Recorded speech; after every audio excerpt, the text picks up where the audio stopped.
Ассаламу алейкум, студияда Айша Шулакова. Бүгін жұма эртесі демек автанын нәтижелеріні талил етмеге вақыт келді. Бүгінгі программамызда. Қыш жедвел бойынша. Қарны темізледік, қалдырмаларны қардан бошаттық. Қырға чеверілген яғмур күчлі ел. Қырымда ава бозулығының ақыбетлері насыл етіп йоқ етілді.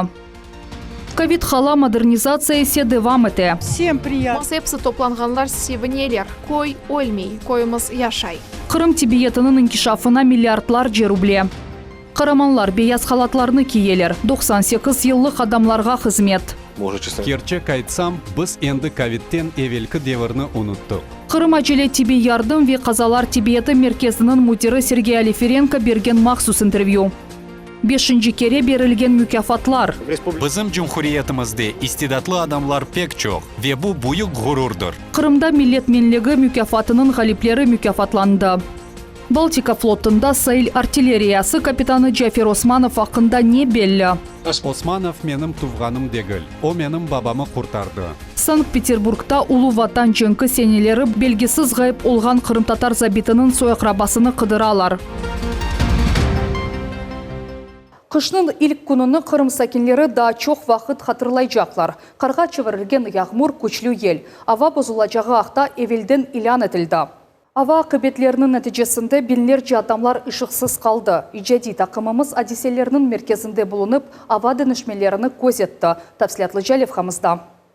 Қырымда юз берген қасырға хаберлердің бірінші сатарларында ел күчіне dayanмаған тереклерден фото ве видеолар или ичтимаи ағлар толды. Электрик теллер үзілігі да қошылды. Фортунаның бірінші ұрушу ноябрның 29-дан 30-на урды. Ахмеджетте Сергеева-Ценского соқағында яны ел ачылуға азырлана. Бұйық тереклер елге dayanмайып, бір машинаны қапқанға алдылар. Яқшы ки, машинаға зарар олмады. Қасырға тереклер салана, адамға йықылыр деп қорқаттылар. Ве bu arada тереклер мында йықыла. Мен келгенде тереклер мына машинанен бір бойда еделер. Машыға бір хач миллиметр қалған. Бұда о келіп машинасыны артқа чекті. Шиддетлі ел Ахмеджетте 17-ші санлы мектепнің дамыны бозды. Штаттан тыш вазиетке бақмадан оқу жерияны девам етті. Дам жеди дәрежеде зарарланды. Дамның табақлары бір-біріні артындан ұчты. Кімірде қомшы табақлары еліндіріп, оларны алып кетті. Базы ерлерде тәшіклер, башқа ерлерде есе чатлақлар. Шатлар айтқанларына көре олар дам далғаланғыны көргенлер.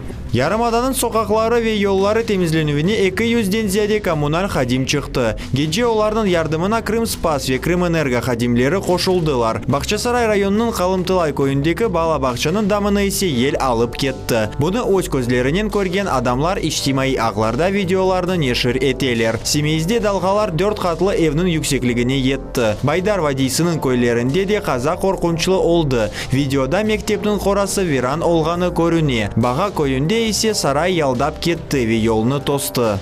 Жеди башқа зарар yok демек мүмкін. Ама алда біз шейні саямыз, чүнки анлаймыз. Бұларны епісіні қысқа вақытта ғайрыдан тіклемек керекміз. Ярым адамызда вазиет қар яған сонда зияде кергенлішті. Қыш бірінші күнінден өз ұқуқларыны тайынленді. Коммунал қызметлерінің хадимлері үшін геже тынч кечмеді. Yol машиналары ярымада соқақларыны қардан темізледі. Онларже тонна реагент қоланылды. Фортуна вазиеті де илян етілді. Қарға чеверілген яғмур дешетлі ел. Ярымадамызда yollar ve sokaklarının temizlüğüne 1 dekabr gecesi 400 МЧС хадимы ve 170 нұсқа техника çıktı. Қарны темізледік, қалдырмаларны қардан бошаттық. Жемаат нақлиятының дұрақлары темізленді. Йықылған тереклерні жүйіштіріп башладық. Біз esasın büyük тереклерні алып ташладық. Yollardan үзілген телдерні жүйіштірдік. Амма шehirde да қопқан пытақлар çok. Ел, қар, onlarca yıkılған терек Қырым бойынша binlerce abonentni ışıksız kaldırdı. Toğusının ışık tek dekabırның 2-сінде ғайрыдан тікледілер. Коммунал ve қазайы құртаров қызметлерінің ярдымымен ава ақыбетлері мувафақиетлі енілді. Ава фелакетінің ақыбетлеріні yok etmek için күч ve vasta yeterli. Şimdiki dakikaga vaziyet stabil. Ава бозулығы актив фронталь бөліклерінің фаалігі ile бағлы еді. Синоптиклер айтқанларына көре келечек күнлері фортуналы ава ве қысырға бекленілмей. Қысқа вақытқа ярымада бар авасы усум сүрежек. Кечеятхан сененің парлақ вақасы жемаат тарафындан танылған 5-ші милет менлігі мүкефатының гала-концерті Ахмеджетте кечті. Он номинацияда ғалип чықмақ оғрында чешіт саларда çalışқан ватандашларымыз қатнаштылар. Гүзеллерден гүзеллеріні халық өзі сечті.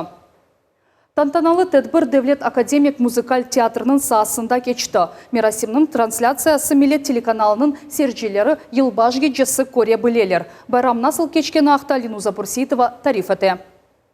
Сейчас здесь, будет происходить нечто великолепное. Егер саба таңда уянмақ әдеттен тыш қабилет сайылса, біздің командамызда тек қараманлар çalışа. Саардекі татлы ұйқының бір қач сатыны аппаратура түзілуіне деңіштірген соң милет мұйым бір тедбірге азырлық көре. Ижади десант Devlet музыкаль театрында ерлешті. Бір қач саттан соң бұл ерде оз зенатында ве саасында ең яқшыларны мүкефатлайжақлар. Энвер, как меня слышно? Ты готов?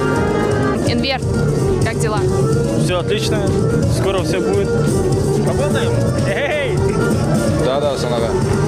Все, мы камеры уже почти разложили, сейчас будет проверочка связи. 6. Тайынленген вақыт тайынленген ерде оркестр музыка чала. Шерефлі мұсафырлер ос ерлерін алмаға ашықалар. Олар Милет телеканалының командасы қысқа вақыт девамында не япқанны көрмек үшін келділер. Бұл іш чешіт зенатларда весаларда çalışқанларны бірлештіріп болды. Менлігімізні ғұрурнен тақдим етеміз. Мисал оларақ бұл назик қыз ақиқи қараман. Аде ешайшта о бейаз халатны киіп операцион маса үстінде жанларны құртара. Оны елі кемі деп таныды. Елбаш байрамы арфесінде әркезге сағлық тілейміз. Ашы япыныз, қасталанманыз. Өзіңізге ве яқынларыңызға мұқайт олыңыз. Ожалар, екімлер, спортчылар, истидатлы балалар, студентлер ве илім ве медениетке исе қошқан ватандашларымыз. Милет 5-ші кере истидатлы қырымлыларны желп еткен ноқтаға чевірілді. Мүкефатларнен нөвбеттен өз ішіне садық олған адамларны тағдырлейлер. Оларның дүнияға еткізечек малюматы чоқ. Böyle bir konkurslar Қырымда біздің ватандашларымыздың çok farklı sahalarda muvaffaqiyetli işler alып барғанını көрсете. Әмде мен белесем біздің istidadlı халқымызға бір силтем ола. Яғни да илерде güzel işler yapmak үшін, халқымыз үшін, Қырымда yaşagan insanlar ve umumen Қырым Cumhuriyetimiz үшін elbette ki bir силтем ола. Ondan gayrı biz böyle bir merasimlerde de rahatlanamız, kuvanamız. Erceyetten güzel tedbir, ola güzel bir leyhadır, proyektör ve Millet telekanalına ve içki İşler Nazirliğine de bu sebepten teşekkürler bildirmeyi isteyim. Pandemiya себебінден ковидке қаршы епсі чарелер риайет етілі. Залда тек шерефлі мұсафырлер, ғалиплер ве оларға қол тұтмаға келген туғанлары. Музыкаль театрның санасы бір қач сатқа Қырым-татар эстрадасы йылдызларының ве ойын коллективлерінің чықышлары үшін меркезге чевырылды. Бойлы бір спортив рух ве достлық мұйты яратыла. Әлбетте, эпосы мұсафирлеріні қайырламаға істейім. Қалған ватандашларымызға есе сағлық ве оғырлар тілейім. Ең яқшыларны танытмақ телеканалымыздың яқшы бір анесідір. Амма ең esası ел кечірілген бір концертте яратылған уникаль мұйт. Тешкілятчыларға тешікүрлер білдірмеге істейім. Бүгін біз ең яқшыларны алғышладық. Бір саада бұйық ғалибелерге ерішкенлерні. Оларның бірі үшін бұл да uzun yolның башыдыр. Ел-елдан иштиракчыларның сайысы артта. Бұл сене 13.000 адам oldu. Тедбірнің келечегі парлақ. Еминім, bizim Cumhuriyetimizde istidatlı адамлар пек çok ve bu büyük gururdur. Қырым-татар медениеті елдан елға инкишаф ете ве яңы басамаққа көтеріле. Милет менлігі проекті бұны таздықлай. Сіз ярым адамызның яшайышында олған башқа бір тарафыны көстересіз. Бойле мүкафат берілуі, оны әлде еткенлерге силтем берер. Иштирак етмек үшін озыны ве өз ішіні көстермек үшін. Ве мен еминім, келечекте бір мүкафатлану филе. Иштиракчыларыңыздың ве мұхлислеріңіздің сайысы артар. Ве концертлер енді Қырымда олған залларымызға сығмас.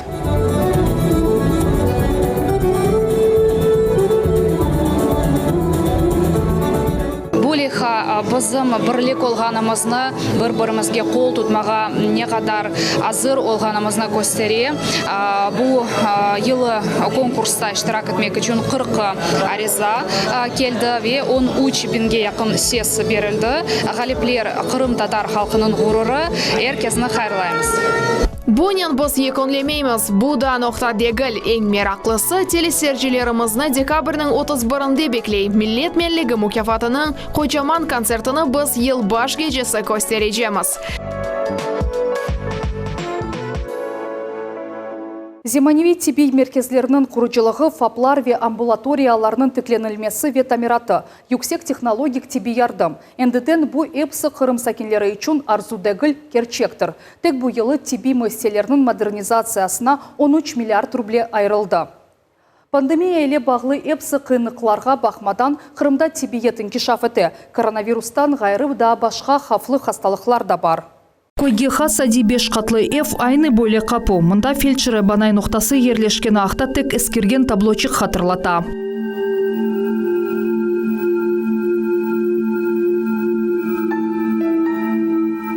Мертевентен түшкен сон бірден мағазға оқырайсын. Тарве қаранлық коридор бомбалануфдан сақланған ерні хатырлата. 20 квадрат метрлік ерді қабулхане процедуралар ве бала кабинетлері. Бұ ерді Светлана Бабурова чалыша. Еким 50 елға яқын жанларны құртара. Шақси қабуллар, патронаж, ашылама веевде бақувлар. Кадрлар етішмемезлігі себебінден бұтын иш она қала. Ақтачы қият көйінді бұ екене фап. Конечно, для этого населения. Әлбетте, эки бенлік әлі үшін бұ бина онайтылы дегіл. Қолларны тек кенефке юлмаға мүмкін. Бұ доғрымы? Бұна әмді канализация проблемлері қошыла. Яғмыр ве қардан сон мұнда суф тізгеже көтереле.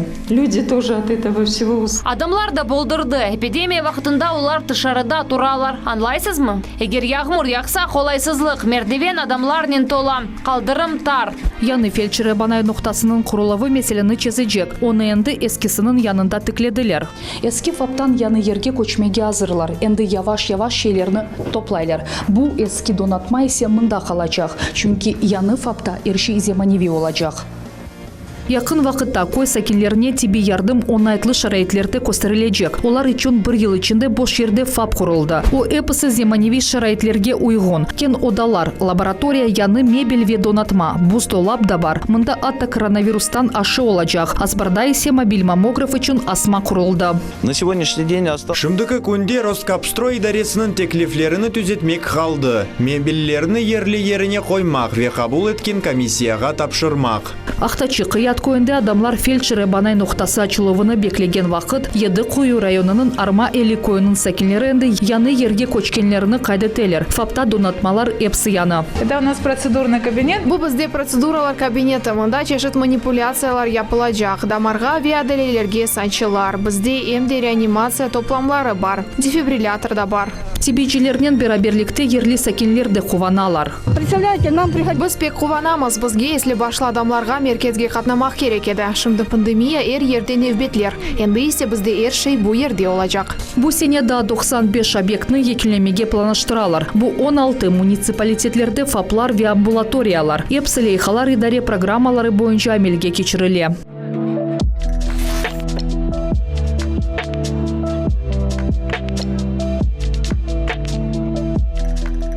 Ахмежит меркези район клиник хастаханесі де көз өгінді дініші. 4 бөлікті тамират сонына келе ата. Умумен мұнда 8 бөлік велоқсахане бар. Анда да ишлер алып барла. Бұнен бір сырада хастаханеде Тибей ярдым көстерелеві тоқтатылмай. Педиатрия бөлігі толысынен азыр. Ләкин тамират девам еткені себебінден мұнда шымды неврология ве гинекология хасталары бұлуналар. Для мамочек с детьми. Балалар есе аналар бұлынуы үшін мұнда яқшы шарайт яратылды. Сув бар. Палаталар авалана бұпек мойым теміз. Әр вақыт жиыштыралар. Хастахане 45 ел евелсі құрылған еді. Бина тамир етілген олса біле, бұ тек тибейчілерінің яда хайриет ішкілятларының параларына япылған еді. Гинекология бөлігінде ишлер 80% бечерілді. Вентиляцияны екүнлейміз. Фенерлер ве қапулар да ерлештірілежек. Весон объект эксплуатацияға тапшырылуға азыр олажақ. Хастаханенің капиталь тамираты малия идаре программасы черчевесінде айрыла. Келечекте bu yerде видео көзету янгынға қаршы сигнализация ерлештірілежек. Бір ятақның үстінде экимлерні чағырмақ үшін дөгме олажақ. Емде яны донатмалар сатын алынажақ. В этом году нам Бу сене компьютер томограф ерлештірілежек. Бу хастаханемыз үшін пек мұйым вақия. Чүнке евеллері диагностика үшін хасталарны башқа клиникаларға йоллай едік. Эндеден шей бізде кечірілежек. Бу йылы Қырым Жұмхриятында тиби муэсселер тамир етілуіне ве құрылмасына 13 миллиард рублеге яқын пара айрылды. Бу федераль, региональ ве Москва кеметі бюджетлерінің малиясы олды. Кележек сенеді семерлі олажаққа ошай ковид бубеля олса біле тоқталмақ үшін себепдігіл. Ярым адамызда тибиетнің инкишафы девамыты.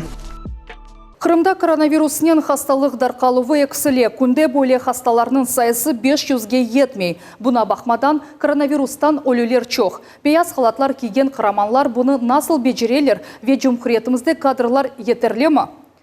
Бу ве башқа суалерақта Қырымның ажиле тиби ярдым ве қазалар тибиеті мерkezінің мудирі Сергей Алиференко еле махсус интервью. Сергей Сергеевич, здравствуйте. Здравствуйте. На скорую помощь и в доковидную эпоху приходилось много работы. Как сейчас справляется система в целом? Достаточно ли кадров для оказания медицинской помощи? Боюсь, конечно, сглазить, но вроде мы с вами пережили 4-ю волну. Мы видим, как суточная заболеваемость снижается от дня в день. Если буквально в начале месяца прошлого у нас был каждый день антирекорд, и казалось, что уже больше некуда, то сейчас точно так же вот эта парабола пошла на уменьшение. Поэтому количество вызовов точно так же у нас снижается. Если сентябрь, когда была пиковая нагрузка, это было порядка 2600-2700 вызовов в сутки, иногда, по-моему, даже до 3000 какие-то абсолютно нереальные цифры доходили, то сейчас количество вызовов на 1000 уже уменьшилось, то есть порядка 1500-1600. По большому счету, это тот процент вызовов, который мы обслуживаем, который соизмерим с прошлым годом. Мы уже, честно говоря, по-моему, забыли вообще доковидный период и как оно может быть, поэтому сравниваем с 2020-м, но вот, слава тебе Господи, возвращаемся в те показатели, которые были в прошлом году. Снижение уровня заболеваемости заметно отразилось на работе медиков. У нас есть районы, которые на самом деле работают безостановочно, вне зависимости от того, 2-я, 3-я, 4-я волна ковида, в частности, допустим, скорая Симферополь, это самое горнило, которое может быть, потому что здесь и без ковида было 20 вызовов в сутки, это абсолютная норма. В то время как на периферии Крыма бывало и 5, и 6, и дай бог, чтобы было 10 вызовов где-то, и у людей была возможность прийти в себя, немножко отдохнуть. Ситуация состоит в том, что плотность населения в Симферополе, она на порядок выше, чем в отдаленных районах Крыма. И даже те количество обращений, которые имеем мы сегодня, все равно не дают медикам расслабиться. То есть Симферополь, к сожалению, наверное, покоем только снится. Но в целом по республике мы видим действительно структурные подразделения, по которым заболеваемость значительно пошла вниз. И даже вот эти, помните, перебросы бригад, которые вызывали много споров и кривотолков, что какие-то районы остались без скорой, какую-то скорую мы перекинули в другой район. Насколько я знаю, практически все сейчас, за редким исключением, то есть Симферопольского района и Белогорска, уже возвращены в места своей дислокации. Поэтому это, по-моему, говорит лучше, чем какие-либо другие показатели. Как вы считаете, снижение роста заболеваемости связано с увеличением количества вакцинированных? Вы знаете, я хочу вам сказать, что мы, как медработники, рукоплещем вообще этой идеей QR-кодов, и на самом деле такого эффекта лавинообразного желающих привиться, как введение QR-кодов, к сожалению, не вызывала ни 2-я, ни 3-я волна ковида. Удивительно, наверное, человеческая просто природа такая, что когда мы со всех экранов, в каждом утику, что называется, кричали, что люди умирают, что мест в реанимациях не хватает, что кислород заканчивается, как-то люди вяло воспринимали, то есть активная прослойка первоначальная, которая хотела привиться, она привилась, и мы видели прямо потом действительно спад активности, и суточные показатели были далеко от идеалов. И как только ввели этот QR-код, и как только ограничили доступ, безусловно, начались сразу крикуны, что это понижение людей в правах, что это прям целое движение этих антиваксеров. Но системная работа вообще государства и, в принципе, руководство республики привело к тому, что мы видели эти огромные очереди, которые которые снова скопились на пунктах вакцинации. И я вам честно скажу, несмотря на то, что это было тяжело медицинским работникам выполнять такой объем работы, практически некоторые, вы знаете, даже ночью работали эти пункты вакцинации, как у специалистов у нас душа пела, потому что мы понимали, что наконец-то мы начинаем приближаться к коллективному иммунитету. И вот это снижение заболевших, безусловно, оно может быть обусловлено как закономерным течением болезни, да, это подъемом, плата и нисходящей частью, так и, безусловно, тем, что большое количество людей у нас уже имеет как приобретенный, к сожалению, после болезни иммунитет, так и приобретенный после вакцинации. Поэтому я надеюсь, что вот этот наш новый потенциальный штамп, который потенциально нам может принести 5-ю волну ковида, все-таки мы с этим намного более подготовлены, чем то, что происходило в этом году. Скорая медицинская помощь после воссоединения Крыма с Россией получила новое дыхание. В последние 3 года работа первичного звена здравоохранения и вовсе модернизируется семимильными шагами. Расскажите о проделанной работе. Безусловно, мы стали первым вообще субъектом Российской Федерации, который регламентировал работу подобных нам центров в правовом поле Российской Федерации. То есть то, что сделал Сергей Валерьевич в мае 2019 года, изменения в 72-е постановление, в 605-е, они по сути позволило нашей организации уверенно стать на рельсы и двигаться по тем правилам, по которым играли все остальные другие субъекты, где не было таких подобных центров. И если 2019 год мы встречали с дырой в бюджете 255 миллионов, то 2021 год мы уже встретили с бюджетом плюс 505. Вы просто посчитайте эти цифры бюджетные, которые говорят сами за себя. В части дотаций и субсидий для скорой помощи за 3 года, мне даже стыдно перед своими коллегами, если честно, мы получили, наверное, на порядок больше, чем в совокупности больниц и целых муниципальных образований. Потому что все 100% инфраструктуры скорой помощи сейчас вошли в систему капитальных ремонтов. У нас больше 100 мероприятий строительных. Это капитальный ремонт, реконструкции, стройки, установки модульных пунктов постоянного базирования. Безусловно, эта работа будет продолжаться весь 2022 год и, наверное, может быть, дай бог, чтобы мы успели к следующему Новому году это все завершить. Ну и вишенкой на торте, безусловно, является Гагарина 15, этот наш симферопольский вечный недострой. В следующем году будет его демонтаж и уже строительство нового здания, потому что сейчас заканчивается этап экспертизы, сделаны изыскания, и там будет огромный прекрасный комплекс с главной центральной опорной станцией скорой помощи Симферополя. Поэтому, еще раз говорю, то, что сделано было за 3 года, нам с вами не хватит часа эфирного времени, чтобы перечислить. Расскажите о работе санитарной авиации. Ранее сообщалось о строительстве новых вертолетных площадок. На каком этапе эти работы и где они появятся? Санитарная авиация – это действительно та служба, которая с приходом Российской Федерации получила крылья. Да? К сожалению, в предыдущем государстве, из-за того, что финансовые возможности были сильно ограничены, эта служба называлась авиацией, но по сути использовала колеса, машины и не летала. Начиная с 2014 года мы летаем как медицинским вертолетом, сейчас это Ансат, новый хороший современный вертолет, оборудованный медицинским модулем, так и бортами МЧС. В этом году у нас порядка 26 было вылетов только бортами. Это очень много, поверьте. То есть если раньше полет в Москву бортом МЧС это было событие годового масштаба, такое происходило от сил 2 раза в год, при участии непосредственно главы, то сейчас опять же регламентированная вот эта работа и своевременное финансирование нашей службы позволяет больше 2 десятков осуществлять перелетов в год. А это тяжелейшие, это больные люди, дети, которые по сути без своевременного медицинского пособия оказались бы просто нежизнеспособны.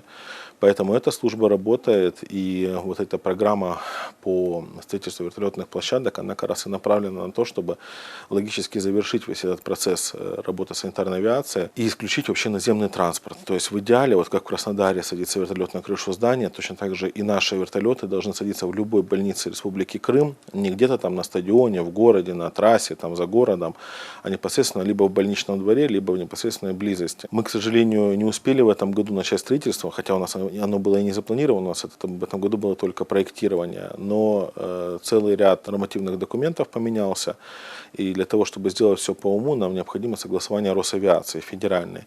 Поэтому в этом году мы заканчиваем этап бумажный, а в следующем году уже перейдем непосредственно к строительству. Сергей Сергеевич, спасибо за интервью. Вам спасибо. Спасибо, что не оставляете нас без внимания.